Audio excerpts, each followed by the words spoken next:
Welcome everyone. My name is Matt Lewis. I'm from Baked. I have a couple of bakeries in New York, a couple in Tokyo, and I actually have a really amazing collaboration with Sur La Table. We make a lot of baking mixes that are directly from our Brooklyn bakery. We actually test stuff there and then we actually turn it into mixed form. And today we will be making a birthday cake in celebration of Sur La Table's 47th birthday. And it's one of our most popular cakes, definitely at the bakery and possibly, I believe, at Sur La Table as well. It's our very vanilla sprinkle cake, and everybody loves sprinkles. So we're gonna be making a lot of different versions of this sprinkle cake, and more importantly, we're gonna tell you how to frost them. So I'd also like to introduce Meredith from Sur La Table. Hi everyone, I manage culinary content here at Sur La Table. I'm so happy to have Matt here to show off his frostings. And we're gonna be making our very, very first cake. So the first thing we're gonna do is we've made some cakes from the cake mix. I'm going to dump them out of the pan. Well, I'm going to mostly dump them out of the pan. And this is really simple to do.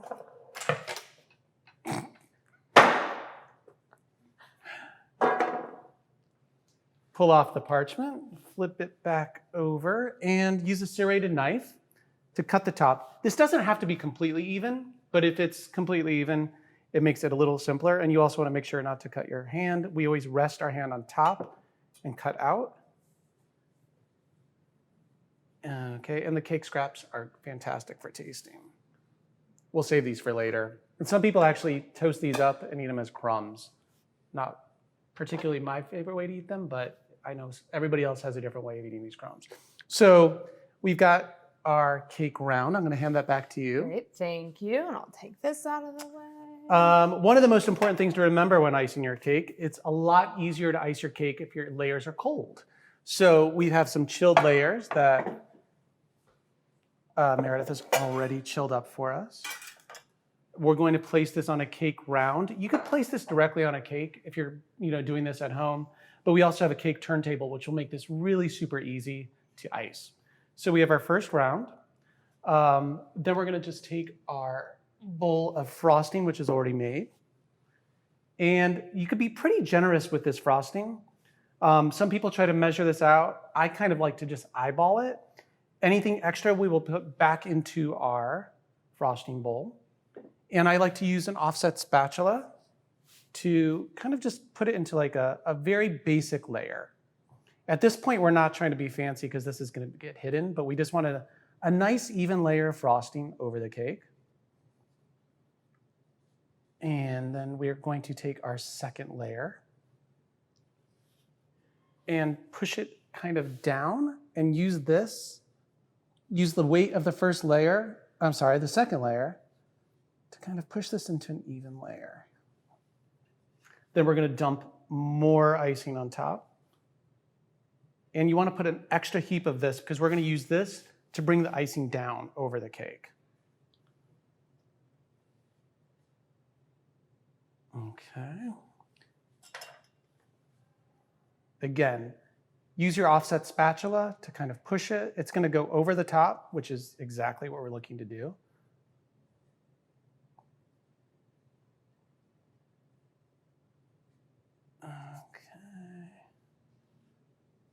And then you're going to start using your offset to push the icing into and over the top of your cake. If you have a really well-chilled cake, you shouldn't get a lot of crumb. And don't worry if you get a little bit of crumb on this cake because we're going to cover that with sprinkles.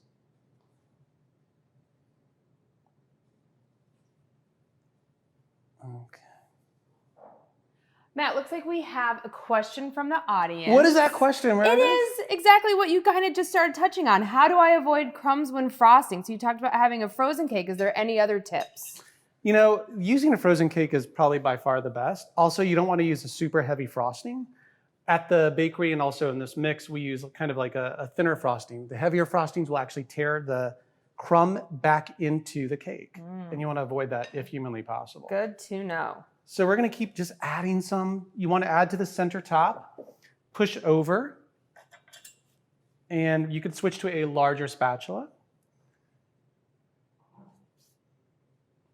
And then my favorite part. You can see where, like, Meredith, this makes a lot more sense if you're using like a cake turntable, but you've done this at home, I'm sure, without a turntable. Yes. And it's super easy. Do you ever use this tool? When I was showed that for the first time, it was life-changing for me using this bench scraper to flatten out the sides. It is amazing. It actually does all the work for you, which we kind of love. So all I'm doing is using a bench scraper. Most people have this, Sur La Table has one.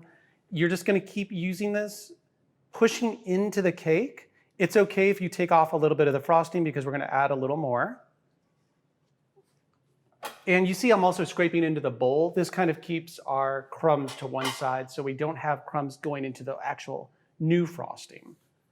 So maybe just a little more. How many cakes do you make a day at your Brooklyn bakery? At the Brooklyn Bakery, we could do up to 50 cakes a day. Woo. I'm very pleased to say I don't have to do all of them. Your staff must pump these out. They're so fast at this, and they actually really enjoy it. Everybody wants to be a cake decorator. The cake baking is also super fun, but definitely not as popular. Yeah.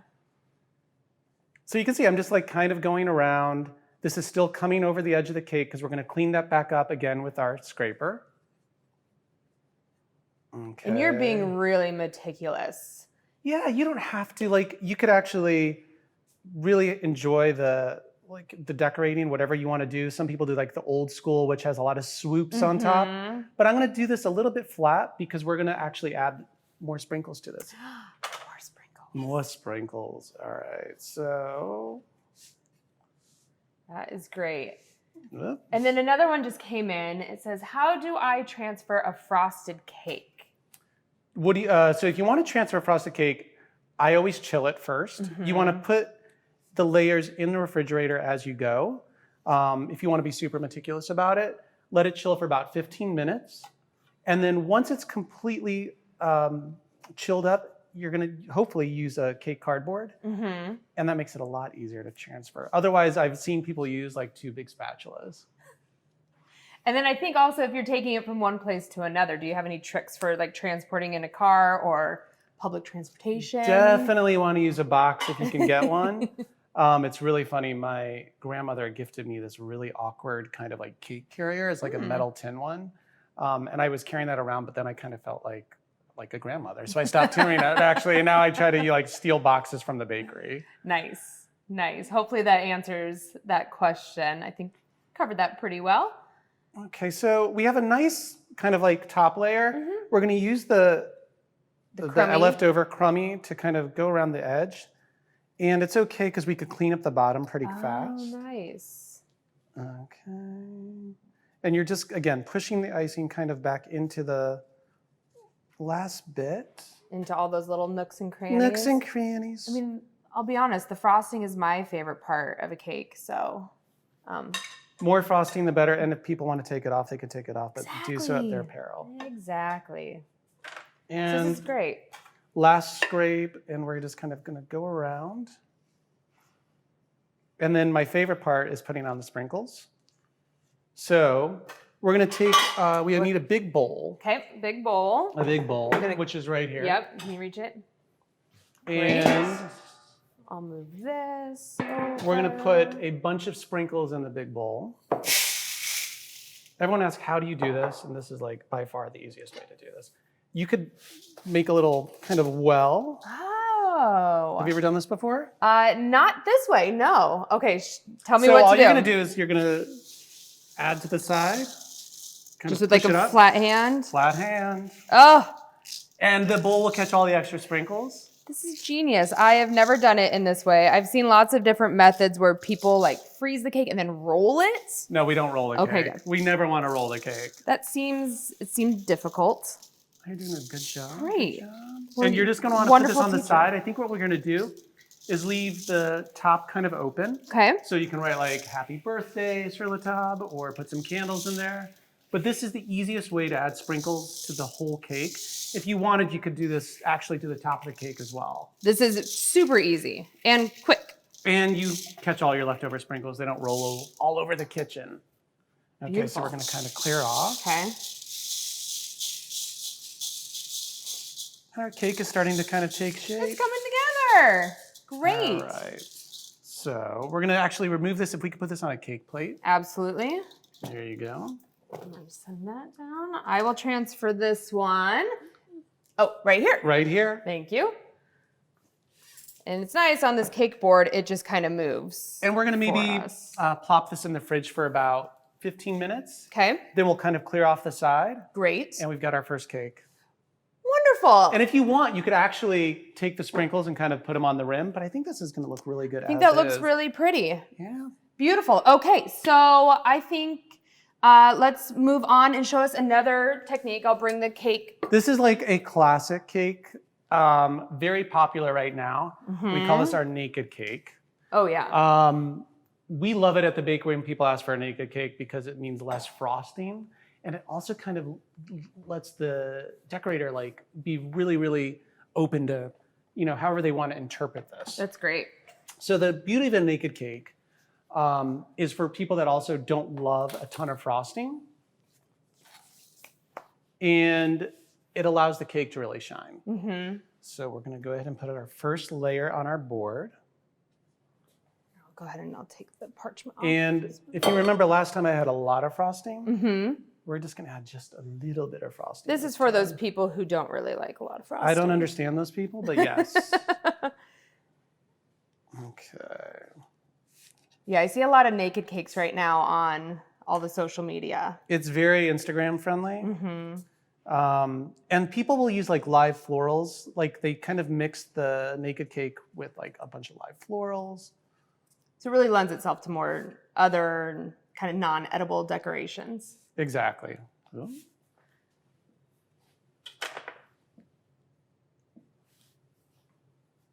Wonderful. What's your favorite type of frosting? I love like a real nice chocolate ganache that's been whipped up Oh, yeah. in small amounts. Sure. Yeah, because super rich. Super, super rich. And then I love like a nice Swiss meringue. Mm. It's really light. Mhm. But I'm a frosting person. Yeah. Like, It holds up well too. All of those, the buttercreams do. That's why we talked about refrigerating them, because they set up and stay nice and firm. So when you do transport them, your cake's not going to move around. Okay, another one just came in. It says, is it best to frost a frozen cake? And we kind of touched on that, but really give your opinion on that. 9 times out of 10 at the bakery, we frost nothing but frozen cakes. It just goes so much faster. It makes it so much easier. And like in a pinch, you could certainly, if like you have friends over, they're coming over right away and they're like, your cake just came out of the oven. You could do it. You just have to be a little more gentle. Sure. And I like, if you're going to do that, then you want to use just like a really, really light hand with the frosting. Good to know. Another one. This is super fast. How do I add texture or pattern to a frosted cake? So texture or pattern, the best way to do it is to get a flat layer, kind of like we did with that last cake, refrigerate it, let it sit for about 15, 20 minutes in the refrigerator, and then you're going to actually use your offset or just like your flat spatula to kind of like put a swirl on top. It's kind of what I do, because I don't always have the patience to make the nice flat straight edges, so I'll do the back of the spoon and do the swoops. And we've actually, at the bakery, the way we add texture is we heat up the back of the spatulas with a blowtorch. So like any of those kitchen torches that you have and somebody gave you and you never use, this is a really good reason to use them. It's well known around the office that the blowtorch is my favorite tool. What do you do with the blowtorch? Everything. All kinds of everything. Yeah. I remember like I was gifted one years before I opened the bakery, and I'm like, what am I going to do with this? I mean, how many? Like I'm a baker. Oh, yeah. I put some frosting in a piping bag for you, but we're not really using that. If you want me to squirt some. Yeah, give me some extra. It'd be awesome. There you go. So again, I'm using kind of a lighter touch up here. And you're still doing the same technique. The same technique is to kind of push the icing over the top of the cake. And I'm just not using nearly as much. Great. So maybe just a little bit more. Ooh, here's a fun one. How do I get crisp edges when frosting? Crisp edges, again, it's Like all those about the nice- refrigerator. So the more often you kind of can keep, some people do 2 or 3 layers. So like a thin layer on the cake, refrigerate it, another thin layer on the cake, refrigerate it. And obviously the more you refrigerate it, the easier this will be to get like a really kind of Those like nice modern. 90-degree angles. Yes. So, okay. I'm just kind And of. this is definitely like a faster method, right? Faster so if you're in method, the pinch, uses less frosting. And I'm just going to do this in 2 layers. The first layer is, again, you're going to kind of push into the cake. Mm-hmm. You want to be able to see the sides of the cake on this. Yep. We're moving Do all you over. ever anchor the cake down with like a little glob of frosting down on the We bottom? try not to. I don't It's know why. it's wasteful. It's wasteful. At home. Of course, if you want to. So like this would be a perfect Great. time if you wanted to refrigerate this cake. But we're going to kind of do the magic of TV and not This is do also that. just sometimes called masking, right? Masking or crumb coating. It just kind of like It's like- seals the edges. It's like a really thin crumb coat is Mhm. making this naked cake. Great. You know what I'm really excited for? To slice one of these suckers open. Do And you want to keep going? yeah, I'll finish this naked cake if you want to grab that beautifully sprinkled one and give us a nice slice out of that. Okay. We're slicing this one? We're slicing that one. We're slicing this cake. We're slicing that one. Okay. Okay, let's see if I remember all of my This is like you're pastry doing days. perfect. Thanks. Okay, All right. So while you're finishing that, Yep. I'm going to go ahead and slice into our birthday cake. wonderful. Before we do that, I'm going to use this guy. Yep. One of the things you do when this is frozen is you're going to kind of just go around the edge to kind of clean off the bottom. Clever. And we've got a ton of sprinkles to put in to our bowl. And then use a really nice, obviously sharpened knife. Ooh, Are you going to yeah. have a bite of this with me? Of course. You come all the way to our offices here in Seattle, and I will absolutely enjoy some cake with you. All right. And this is like what I like to call as a baby slice. This is really tiny. But this would be like a perfect slice for somebody who's had a really lovely dinner. Okay. Oh, I love all of the flecks of the sprinkles that we see.